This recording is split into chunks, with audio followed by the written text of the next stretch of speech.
In this episode, you're really going to want to understand what happens with buyer's remorse. Yeah, and offering over asking price. Make sure you tune in to watch our Legal Beagle, or maybe whatever name you come up with him for.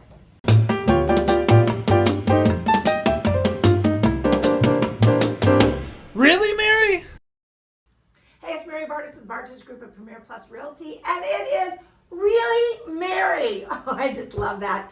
Anyway, we have a new series that we're going to kick off here. Once a month, we're going to have our Legal Beagle show. Now, our attorney, Peter Huy, does not want to be known as a beagle. So we might have to come up with a name for it. So if you've got some thoughts, make sure you comment below. And apparently it needs to rhyme with legal. Legal, law, attorney, a lot of things, right, that they could come up with. I don't know, probably better ideas than we have. So in this episode, the market has been crazy, and people have been looking at properties and buying them or going under contract at anywhere between 10, 15, 20% over list. Now, Peter, what happens when they get to the contract side and they go, holy mackerel, what did I just do? What are they always looking to do? Well, that's part of the problem. You want to be sure that you want to enter into a contract at a certain price and assume that that's the price that you're actually going to pay, right. Particularly in this market. Just because everybody else is doing it doesn't necessarily mean that you should do it. If you find yourself in one of those positions where you tremendously overpaid for a piece of property, or you feel that you did, there are only a few ways to get out of that contract, and specifically the issue there is the deposit that you put down on that contract. Mm-hmm. And if you do not have one of these few ways, and I could probably list them on one hand, you would potentially lose your deposit.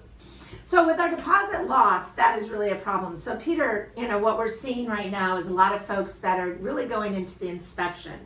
And that's where they're hoping to whack down, like especially if they didn't put an appraisal contingency, they're paying cash, they get down that path and they're like, oh gosh, maybe this house isn't in the condition I thought it was. And because maybe you didn't see it, right? Or because the market's... maybe the house is in the condition and that was your game plan all along, or the buyer's game plan all along. Dangerous game to play. If seller gets wind of it that really, you knew what you were buying, but you go into the inspection period, you go real hard, you try to reduce the purchase price that way, it's still a seller's market. You could lose the property, and if you really want that property, it's a dangerous game to be playing. Agreed. And we have seen that a lot going on recently, unfortunately.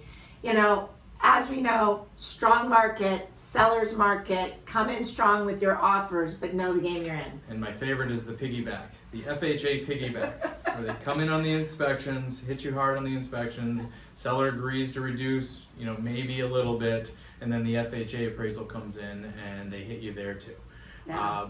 You're gonna find if those, I'm not gonna call them stunts, but if that occurs, you're going to find yourself with a very, very unhappy seller, and potentially without a contract. So you heard it from our Legal Beagle. Okay, he's not the Legal Beagle, but he's the legal something here first. I'm Mary Bartos with the Bartos Group of Premier Plus Realty, and we are happy to have once a month our guest speaker, Peter Huy. Ciao.